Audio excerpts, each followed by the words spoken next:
Hello, my astrology family. This is Lada from AstroLada.com, and we're here with an astrology lesson. I love doing those, going deep into the astrology, and I'm going to try to explain to you how to do aspects, how to interpret aspects like a pro. Because we all know, if you're into astrology, we all know that in our horoscopes, planets have angular connections with each other, which means they communicate and they connect different topics of your consciousness, of your life with each other. For example, aspects can be when two planets are opposite each other, extremely powerful. When they're together, it's called conjunction. When they are like 90 degrees from each other, they form 90 degrees aspect. That's called a square.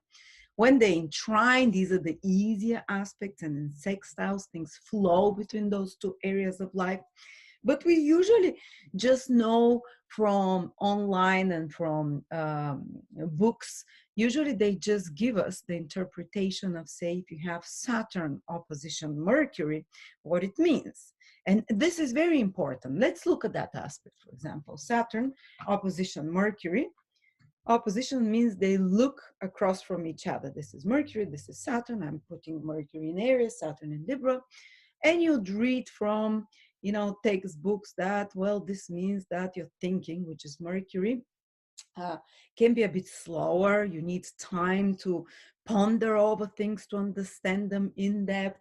It can mean that you have inadequacies, because Saturn shows, especially till your 40s almost, where you feel not good enough, where you feel stagnant somehow or challenged. So such people might feel like they feel kind of, especially when they have to talk, they feel overwhelmed. They have to measure their words very carefully, because Saturn usually give us repercussions and criticism. Especially the opposition involves another person. So those people learn from very young that if they say something wrong, Mercury is what you communicate, what you say, it can come back to them and strike them, and it can antagonize people. And Saturn means to be judged, to be resented about something. So they learn to shut their mouth, or they learn to be very careful and considerate and measure their words. Again, this is very Saturnian, to measure, to be cautious. And especially to their 30s or even mid-30s, they might have some even speech impediment. They might have some kind of a a bit thinking that might be afraid to speak up in a group, not to be thought of stupid, or even at school, because Mercury rules your schoolmates, your environment, your mates overall.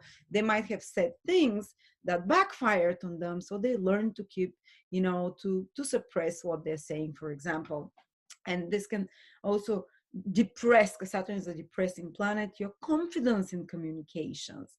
But with age, even the difficult aspect can give masterfulness, because the Saturn aspect in particular, because you keep trying it over and over and over till you become master at it, So even the difficult aspects have their good side, but difficult aspects like the opposition and the square, they mean that you have some kind of, you're taken out of your comfort zone. You have to confront, and you would experience these themes, Mercury, Saturn together, for example. You cannot avoid them. You should not run away from them, but there would always be some kind of resistance. And it's almost like external circumstances push you into coming out of your comfort zone with those things that you don't feel comfortable about. Particularly Saturn, Mercury is now very much about communication, and this is an aspect I have. That's why I'm giving it as an example, because till the age of 30, I had such problem communicating with people that I would be even shy to enter a shop and ask how much something cost. Or when people would say hi to me, I'll turn the other way out of shyness, because I didn't want to speak, because I was worried I'll say something stupid. And look at me now, 9 years later, I'm coming live, and it was the biggest fear. It took me out of my comfort zone. I was forced to learn to communicate properly, because I was fired. There was nothing I could do, and I had to start doing astrology. You doubt your intellectual skills as well. With Saturn opposition Mercury, you doubt how good of a communicator you are. And I was thrown exactly into that career by force. I really didn't want it. I really was too afraid. That was my biggest fear, like public speaking or speaking at all with this aspect. But it's forceful aspect, the opposition, you can't escape it, and you master it at one moment. But this is very psychological when you interpret just Saturn opposition Mercury or Saturn trine Mercury or whatever. I want to dig deep and show you how just the aspect between two planets, how you can look at it from 9 levels, actually 8 levels, sorry. And this is what I will be teaching in my webinar, sorry, on my course, which is a few months on aspects. I'll be teaching exactly how to interpret aspects. I'll start from the very beginning, and I'll cover absolutely all the combinations between planets, but we'll cover it from a very different angle. Because when Mercury and Saturn, let's continue, as one aspect, you might have 20 aspects in your horoscope, but we're just looking at one. So we talked about the general meaning, but where is that inclination to be more depressed, to think more negative, because this is also Mercury thinking, Saturn be depressed, always expect the worst when you're planning, or to feel very pushed into administrative and business tasks, which is again Mercury. Saturn is to be forced into something because of the opposition and not liking it, feeling overwhelmed, but still having to do it, and eventually learning. You have resistance towards it, but you learn it. Where does it come from? It does not show you anything. You have to look deeper into the aspects. And how do we do that? We look what houses Saturn and Mercury rule. And if you have, for example, Aquarius rising, Mercury, and you can see the rulership. You see Mercury rules those signs, Virgo and Gemini, you see? Mercury rules Gemini and Virgo, Saturn rules Capricorn and Aquarius. So you look way in your horoscope, as counted from your ascendant, where those signs that are ruled by those two planets. So Mercury rules Gemini and Virgo. So Gemini is 1, you count always with the ascendant sign as the first. 1, 2, 3, 4, 5. Mercury rules the 5th house, where Gemini is. And Mercury rules also 6, 7, 8, and the 8th house. So you write it down. Mercury is the ruler in an Aquarius ascendant. It's a bit complex, but a lot of you that watch this video know what rulerships are. I will explain it in the course in depth, of course. We'll cover all this. So Mercury becomes the ruler of the 5th and the 8th. And Saturn from Aquarius rising, Saturn, you see, rules Capricorn and Aquarius. Where Capricorn and Aquarius from Aquarius rising is the 1st house and the 12th house. So you write again on the Saturn. Saturn is the ruler of the 1st and the 12th. So now you can start combining the ruler of the 1st opposition the ruler of the 5th. The ruler of the 1st, which is Saturn, opposition the ruler of the 8th. The ruler of the 12th, opposition the ruler of the 5th, Mercury. The ruler of the 12th, Saturn, opposition the ruler of the 8th, Mercury. And then, so this is 4 combinations. It's one combination here, just the general meaning of the 2 planets. That will give you usually more psychological understanding about the person. Then there is 4 other combinations that give you the details, specific areas of one's life that can be more challenging, that will be still connected in some way. And I'll give you interpretations of it to see how incredibly profound information you can get from this. And then you go further. You can check the rule of the 1st house, opposition Mercury. So Saturn is the rule of the 1st house, opposition Mercury, and interpret that without including the rulership of Mercury. And then you can interpret the ruler of the 12th, opposition Mercury. And then you can interpret Saturn opposition the ruler of the 5th and the ruler of the 8th, which is Mercury, which is formal combinations. So we get 9 from just 2 planets opposite each other. We get 9 interpretations that connect different areas of your life. It connects 4 houses in your horoscope, plus the houses that they're in. In the case of Aquarius, it's in mental houses, 3rd and 9th. So this will be a lot in the mind of the person. And of course, in the course, we'll learn what each house means, but each house has a few key words. Let's quickly see how this is done. So Saturn is the ruler of the 1st, opposite the ruler of the 5th, Mercury. This is the first interpretation. Let's see what this can mean. The ruler of the 1st is you and your physical body. And the ruler of the 5th is rules love life, children, your creativity, your self-confidence. So one interpretation, it's a challenging aspect, which means you're confronted into those things, or you have resistance towards that. Rule of the first is you. So you kind of resist fifth house things.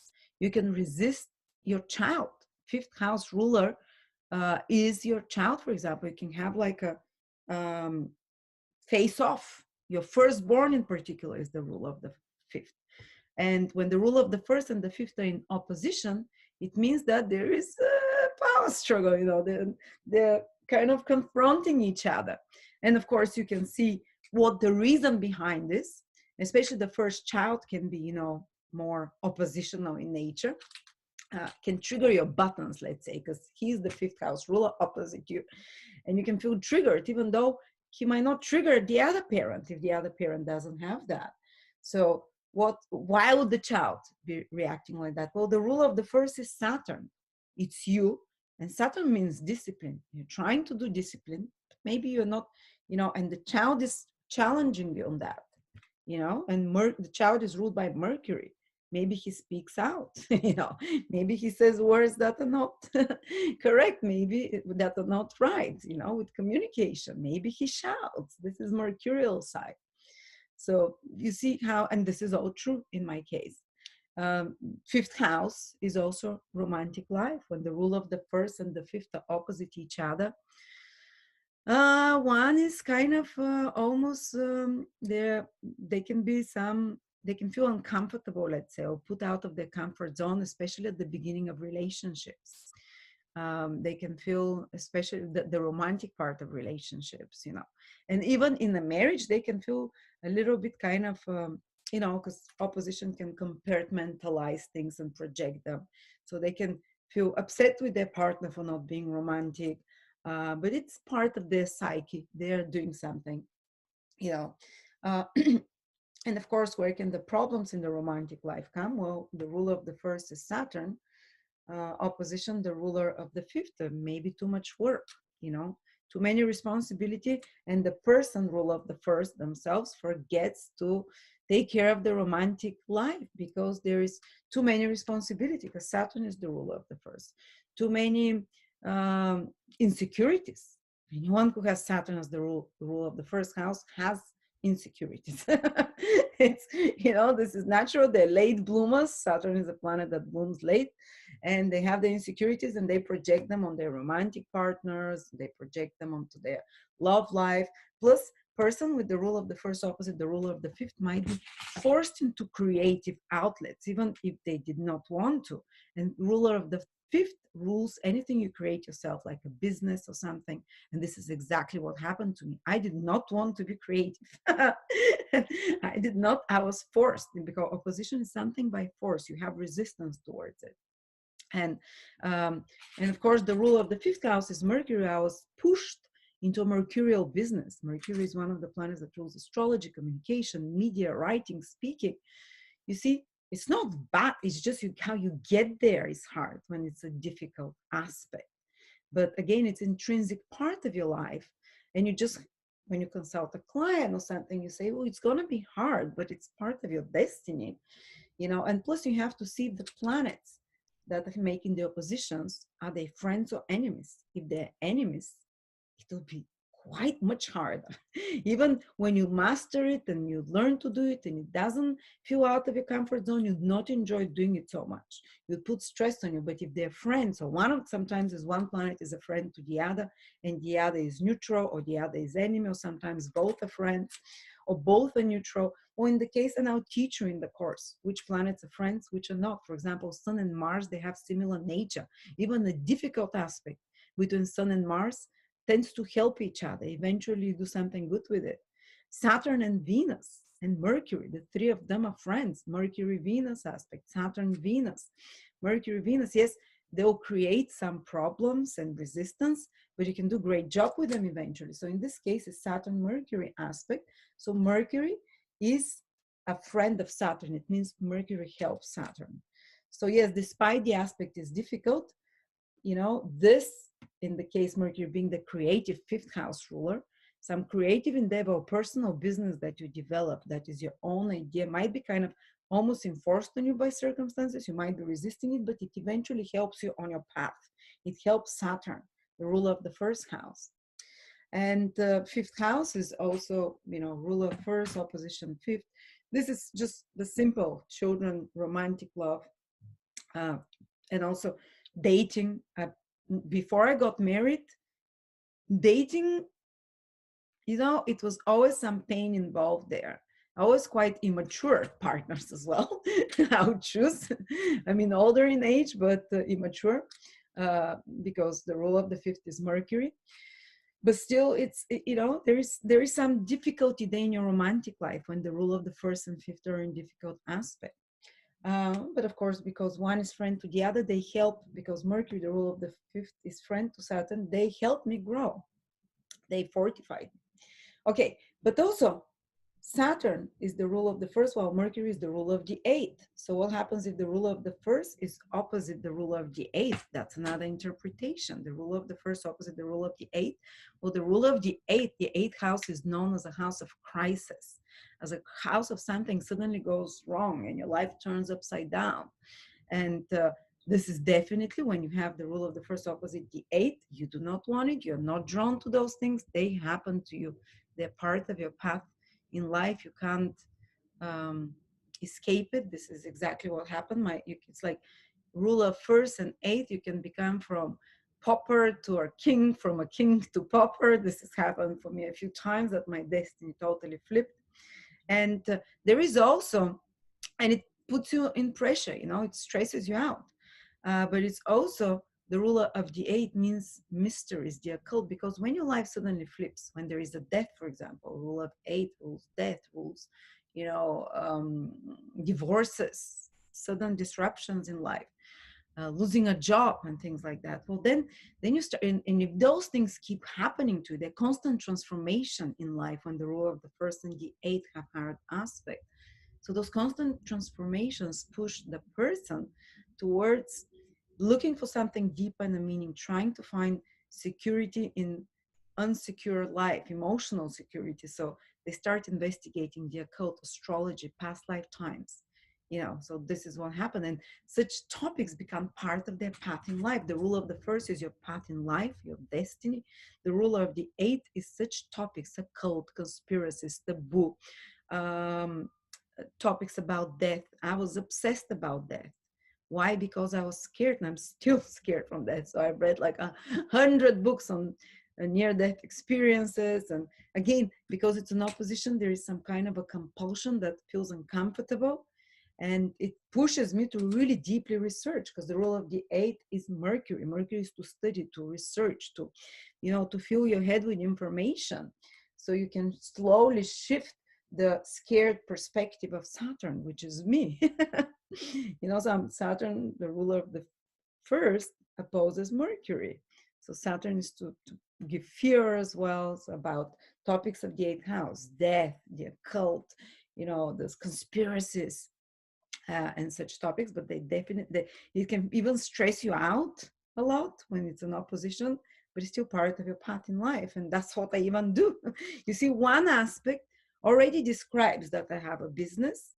I didn't want to start it so easy, that I might have some challenges in my romantic life, challenges with first child, especially in disciplining, challenge, and that I might be into the occult and studying and researching, possibly because of fear, but I'm forced in that by such topics, by external circumstances. And of course, the rule of the eighth can mean that the person is drawn to, and can, with the opposition of the first, can mean that the person suddenly dies. I would much rather die suddenly than slowly. It doesn't show longevity. You can die suddenly at 95, or some sudden other shock in life can happen. That the person is also very psychological. The ruler of the eighth is about researching, and it is Mercury. It likes to study. So it immediately becomes, and those reversals in life, again, because Mercury helps Saturn as a friend to it, eventually play out very well. Thanks God. I was afraid of death, and I needed to find some security in those constant crisis that were happening in my life. So I started studying the occult and so on. And also the rule of the eighth means your partner's money. Opposition, the rule of the first. Always till the age of 35, whenever I'll be with a romantic partner, because Mercury is also the rule of the fifth, and it's a ruler of the eighth as well, it means other people's resources. I would end up having conflict for money because my partners would take my money, basically. It's like I'll give them to them for something and they'll take it away. But currently, it's again other people's money. It means that sooner or later you're forced to learn the lessons of how to deal with other people's money. It's because the rule of the first is Saturn, how to put boundaries and how to not, this cannot make you suddenly, when the rule of the first and the eighth in opposition, gain money from others suddenly very fast. Like, for example, your partner, you marry a very rich person or you get a big inheritance, is a difficult aspect. Eight houses, other people's resources. It's not going to happen, but you can build together gradually and slowly, because the rule of the first is Saturn, by studying more. Mercury, the rule of the eighth, by investigating, by no sudden, by intelligence, so to speak. Okay, but then Saturn is also the rule of the 12th. What happens when the rule of the 12th is opposite the rule of the fifth, Mercury? 12 is losses. 50 is speculation and gambling. I would say this person can't win. I don't know how many times I tried playing at casinos. Always, or gambling or playing lotto. Well, unless the two planets were friends and they were the positive planets like Jupiter and the Sun, then a person can actually win from a lotto.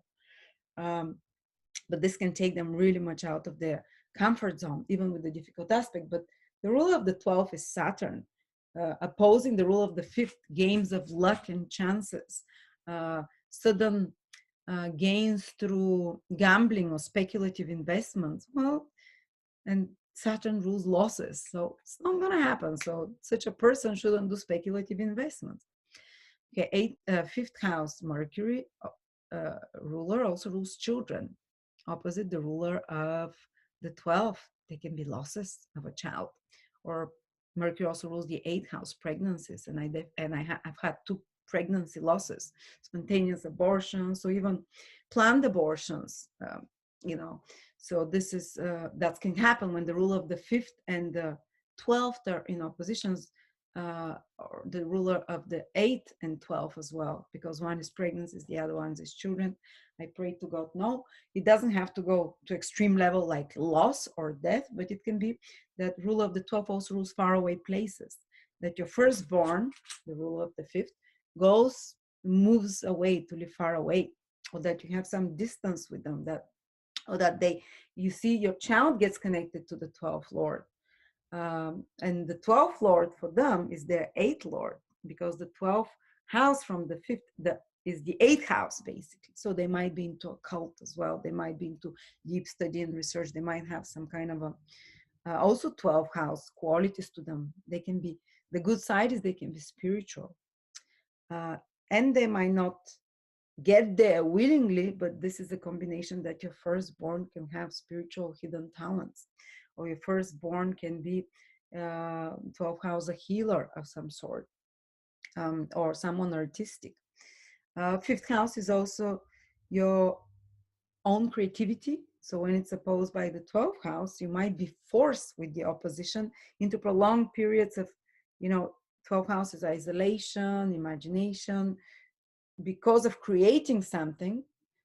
Because of creative work, it might be writing, it might be recording videos, it might be, because the rule of the fifth is Mercury, it's something mercurial, thinking, writing, not so much artistic, but it pushes you into prolonged periods of isolation. You're not very happy about it, is the 12th, but you're doing it. And again, it plays out great. You see even hard aspects. I'm telling you the story basically of my whole life just with one aspect. I have one difficult aspect in my horoscope, and that's this one. And it describes the most challenging things in my life and the things that actually took me to the best position in life.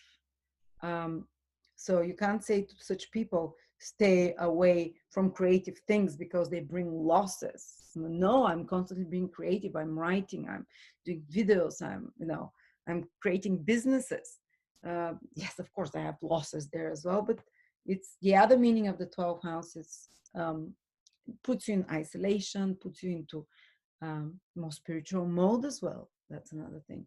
Puts you in contact with, or this can be a combination of channeling. 12 houses where you channel from higher places, from the invisible world. You can be channeling creativity or inspiration from there as well. So you see, um, especially if there is some friendship between the planets, it works out great. Or some mutual reception. We'll talk about that in the course if you take it with me. It's very easy to see if you have mutual receptions or connections. The friendships between the planets is super easy. So you see, that's another 12th house opposite the ruler, the rule of the 12th opposite the rule of the 5th, the losses through boyfriends or girlfriends. And 5th house is how you have fun. Well, the rule of the 12th also means addictions, escapism, uh, and on the lower scale, it can mean self-sabotaging yourself. So initially, my first 20 years of life, I was having fun by things that were very self-sabotaging, self-dissolving, ego-dissolving, the 12. It was addictive, it was drinking, um, it was even recreational drugs, because it's opposition, and because the ruler of the 12 is Saturn, it was very hard to stop those things, because whenever Saturn is involved, you're just so set in that if you start doing it, so I would advise such a parent, when I saw this, especially with Saturn being the ruler of the 5th, that once they learn one behavior of escaping reality, which is unhealthy, they'll find it so hard to quit it. But again, with Saturn, everything after repeated efforts later in life, it works out. And the higher manifestation of the ruler of the 12th opposite the ruler of the 5th is that their fun, their way of enjoying themselves and feeling connected can be more spiritual. This is the higher meaning of the 12 houses, instead of losses and addictions. It can be more spiritual in the sense of nature, meditation, or they can creatively channel, as we said. Okay, I'm not gonna delve much more because it's like we can pass through so many. Then the ruler of the the ruler of the 12th opposition the ruler of the 8th. Well, that's something that is quite, two malefic rulers, rule of 12 and 8 in difficult aspects. They can be, losses, the rule of the 12, through partners' resources, the ruler of the 8th. They can be or through mutual investments or to some stock investments, or they can be losses through let's say, or also sorry, sometimes I lose my train of thought. They can be crises that they experience in faraway places, because 12 house rules foreign residence, 8th house is crisis, that push you out of your comfort zone. They can be deaths or sudden disruptions of your life, crisis, Pluto, that put you into isolation, that put you on the spiritual path as well. But also, this is a combination in ancient astrology when two malefic rulers combine, because the 12th, 8th, and 6th are known as the most difficult houses, losses, crisis.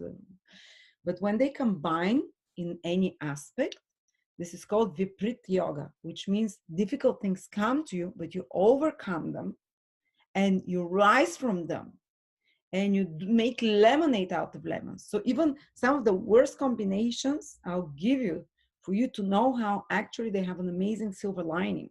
So the rule of the 12 with the 8, or the ruler of the 8 with the 6, or the 12 with the 6, yes, they will bring those difficulties in life. Losses, isolation of some sort, crisis, death. 12th house is also secret enemies. 8th house is sudden reversals and stuff like that. It can bring those, battle with dark forces, or power struggles. It can bring those things, but these two malefic lords, almost like minus and minus makes plus at the end. And it's known as a yoga that you overcome those difficulties and you become stronger than them. And you see, even actually the rule of the first in a difficult aspect with the ruler of the 5th, according to ancient astrology, because we'll cover the yogas as well. This, I just gave you the interpretation first of the Western. But in the ancient astrology, there are yogas, and we're still going to use tropical zodiac. It works amazing. It works better than.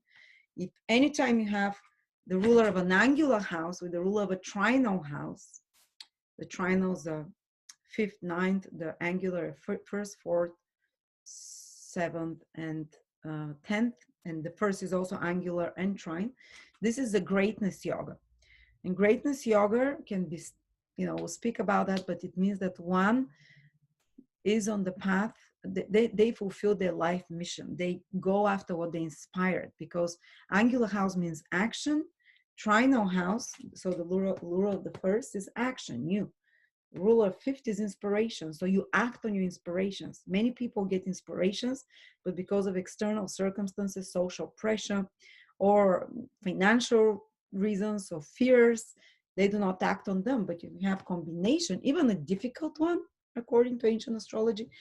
With the difficult one, you are forced into it, but I was forced to act on my inspirations, and it creates greatness of some sort, not necessarily fame, but greatness of feeling the best life you can have by doing and going after the innate talents that you have, using your imagination and creativity and natural intelligence, which is the rule of the fifth, rules all those things.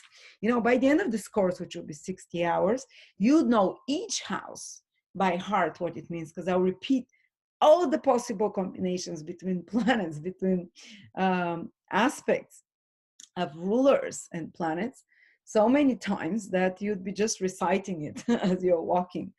And you'd be able to do this on your own. You think like, how can she talk so fast and so much? I have not even prepared. I just prepared for one combination. And then the rest just comes, because it's just by repeating it, it gets stuck in your head. So you see, but then you can look after that.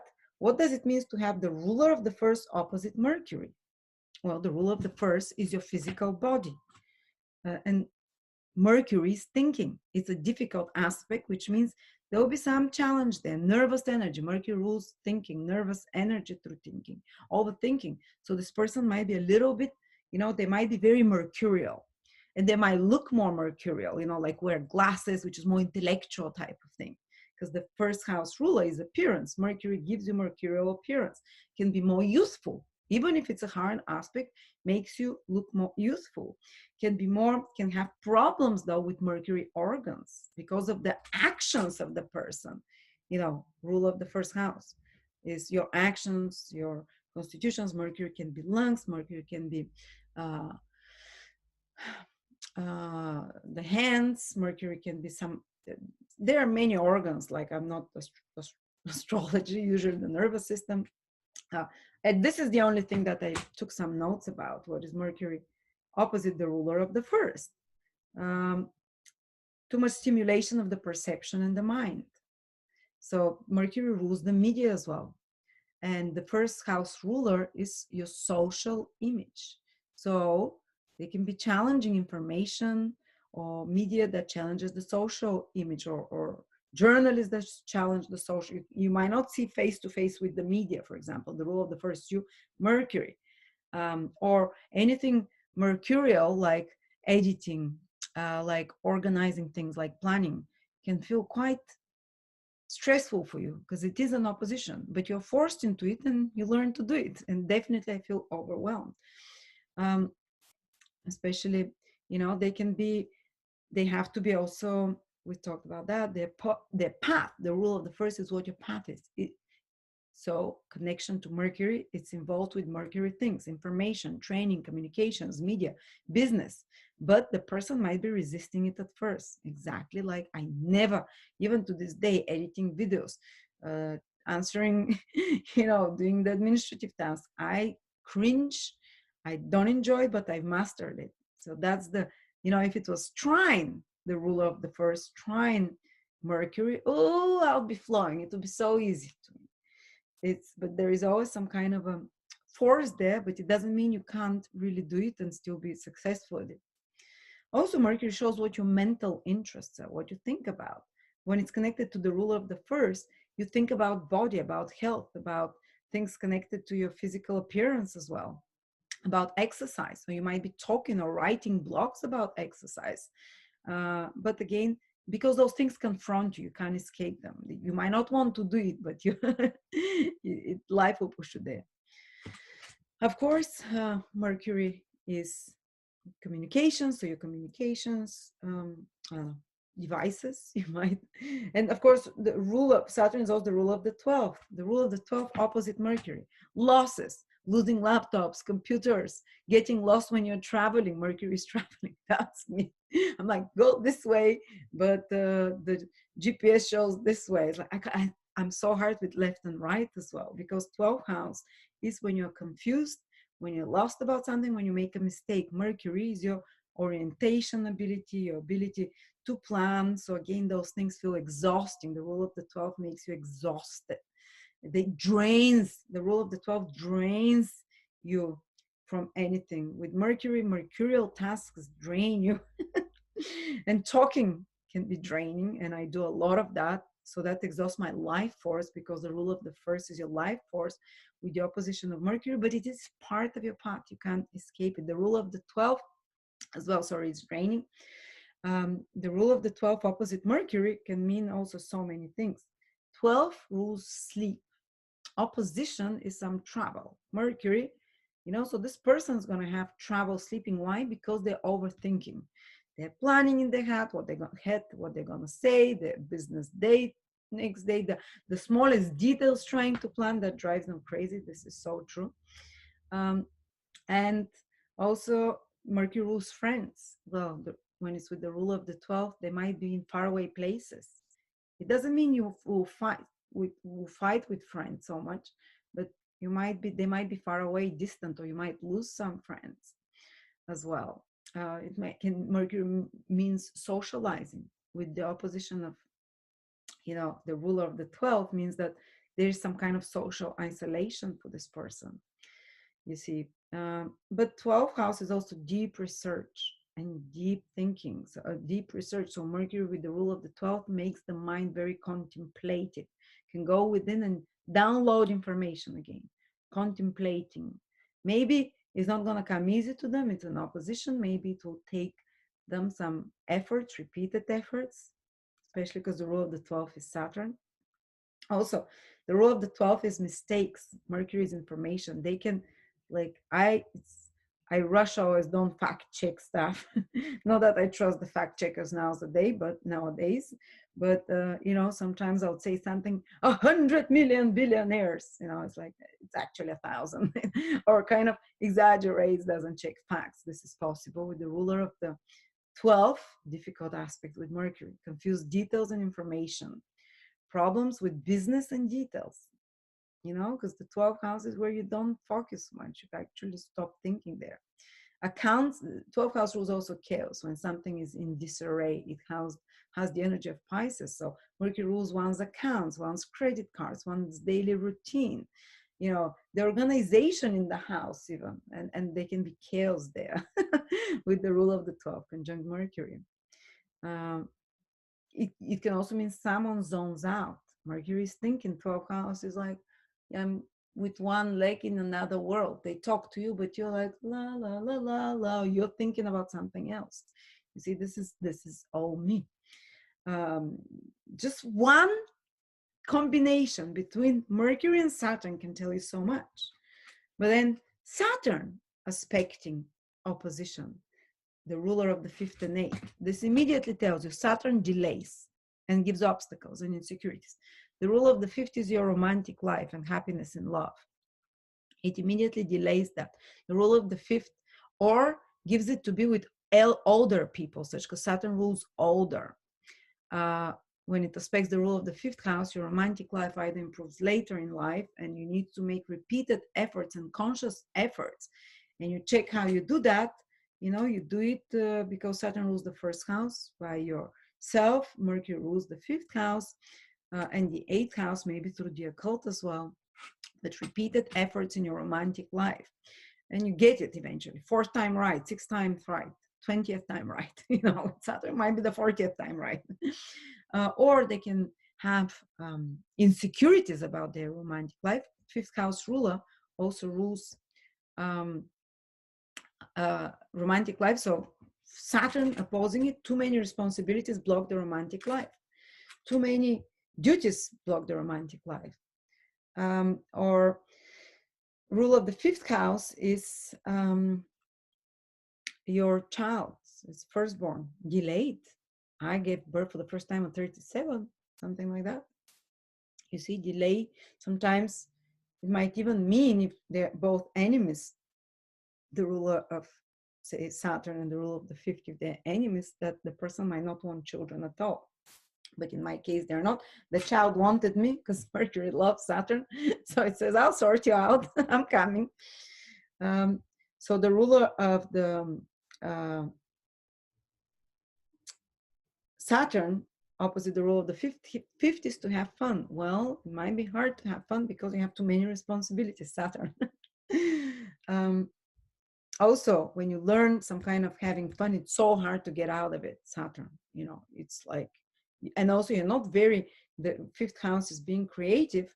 Your creativity develops later in life after repeated efforts. It doesn't come naturally to you, let's say, creativity. And it doesn't mean making pottery and singing. Anything is creative, whether you make a business, whether you sit and write something that you thought yourself, whether you have a new idea. So you might feel insecure with your intelligence. This is true intelligence, independent thinking, not repetitive thinking. The true intelligence is the rule of the fifth house.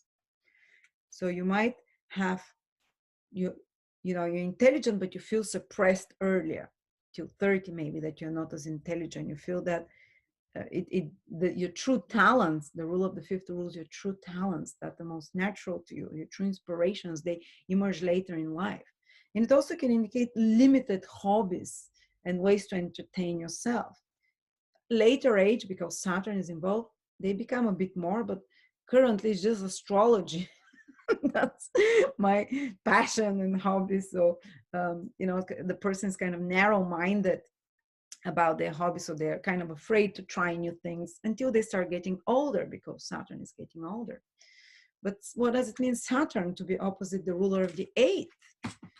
You see, Saturn opposite the ruler of the eighth can indicate that you kind of have blockages receiving from others. You don't feel worthy to receive from others, because the eighth house ruler shows, can you receive from others? How do you think you deserve to receive without actually having to give back always? And that was always something that, and it reflected in that I never wanted to receive anything from another person. And I only learned after my 35th year onwards, how to receive and how to say thank you. When someone, fifth house is what others, eighth house, sorry, is what others want to give to you, to say thank you, to reward you in some way. And I was always no, because Saturn resists that. It's also like, till the age of 37, 8, I could never benefit materially, because Saturn restricts, not allow, from partners' resources. For example, it was always that we had it. I was trying, to find someone, especially before I had business, and I was like, I want to find someone that can support me. And I was looking, Saturn opposition the rule of the eighth. This is not gonna happen. If it happens, it comes later in life. And it's never worked till then. And you have to work hard together. So this is what happened. We've been working hard together with my husband, and now the resources are growing. So you can see so much. Oh, eighth house, inheritance. With Saturn opposition, tough chance I'll receive an inheritance, unless it's very late in life or after 40, 50, Eighth house is taxes. Saturn is very strict. So if you make mistakes on your taxes, when Saturn is opposing eighth house, you'll see quick repercussions. So you have to be careful. So all of those things, you see how many things you can see. It's incredible. Or eighth house rules death and your perception of death. Saturn is fear. Saturn is you're resistant. Also, it means you linger on longer in life when Saturn affects the ruler of the eighth, even in a hard aspect, because Saturn is how quick, eighth house is how quickly you go through transformations, whether it's a divorce, whether it's a loss of identity, whether it's loss of any kind of sudden change. So when Saturn is there, such a person especially in earlier age, has a lot of difficulty and resistance to that. And even in later age, such person will resist it. They will hang on to life. They'll not want to transition on the other side. So usually this gives longevity, but because Saturn is also the ruler of the first connecting with the eighth, they can die suddenly, but in longevity. So you see, you can say such things. It's kind of shocking. It's kind of incredible how much you can see just from an aspect. And you'd probably think my life sucks because I've been just talking about one aspect that is hard. But believe me, I have 10 others that are trines only. And you don't want only trines and sextiles because then you're lazy as F. I mean, it's then you don't, nothing pushes you out of your comfort zone. You know, the trines and sextiles, they're natural talents that you have. But unless something comes here to, especially oppositions, means someone else pushes you in that direction, provokes you, upsets you, and you decide, and you, or outer circumstances, the square as well, some obstacles and problems. And these are the engines of the horoscope, you know. But if you have only squares and oppositions, then that's another kind of extreme. And it's, so you see, you one aspect, and I usually love to take the most difficult and exact aspect and, you know, go with it. And you see that my most difficult aspect is the one that basically describes the most difficult things in my life and the biggest successes that I did because I didn't want to. I didn't want to do them, but I was forced into them. So it's incredible. I cannot describe you how much you're going to learn from this. And how I would love you to join me. You can pay in installments, or if you're watching this video years from now, it will be available, this course. You can use it like a book of a reference book. We'll segment each aspect. You'll have access to each aspect just by a click, so you can listen to what I talk about such aspects. And yeah, and of course, when you have a difficult aspect, it's very important to see if there is a good aspect coming towards this difficult aspect, just to give it some help, because you still have to work on those issues. You still cannot avoid them, but there can be some relief a little bit. And in my case, for example, the relief that I receive is from Uranus, sextile, out of sign, but still sextile to the Saturn, and out of sign trine to this Mercury, but especially to Saturn. So what has helped me in those difficult crises that I talked about, and losses and reversals and you know, challenges? Well, it's been Uranus. Uranus is astrology, and Uranus in my 10th house of career. So when I started explaining those stuff, and astrology has been my saving grace, and alternative knowledge, alternative information, that's one thing that gives me relief from this mental overload, this mental overstimulation. And that's actually, if you have a good aspect towards a difficult aspect, you can channel all the difficulty of this aspect and resolve it through the planet that is sending the good aspect. And in my case, all those challenges I've experienced in love life, they pushed me towards astrology. And I now understand a lot more because of that. Challenges of a loss of loved ones, fifth house ruler Mercury, loved ones, Saturn, ruler of eighth, you know, again, pushed me towards astrology. And it's and the delay of my creative ability to express myself, the delay of my confidence, the delay of my ability to express myself verbally as well. Mercury also rules brothers, the rule when siblings, when the ruler of the 12th, in this case is Saturn, is opposite, the rule is opposite Mercury siblings, you can lose siblings. I've lost one sibling to a vaccine, and almost the other one as well, on the same time, pneumonia vaccine. And they were both vaccinated, and they both developed a pneumonia within a week, and one passed away. So be careful, especially with babies, with those things. That's why I'm very anti such things. But you see, and you start digging and saying those losses, why are they there? And And what helped me was astrology. And I channeled all this into astrology. Uranus also means it's in the 10th house of career, also means alternative knowledge. So there is always a saving grace, almost always, to a difficult aspect. If there is not a saving grace, it's just a bit harder. There is not something to take the pressure off, but they can be friends, the two planets. And sometimes there are some difficult aspect at the really kind of a, you really can't move past it. Sometimes it's almost like the soul, because the planets are enemies, they're in signs that don't like each other. There's no helpful aspect. They rule difficult houses. And then some, it's very rare. I almost always find the saving grace, almost always find the channel.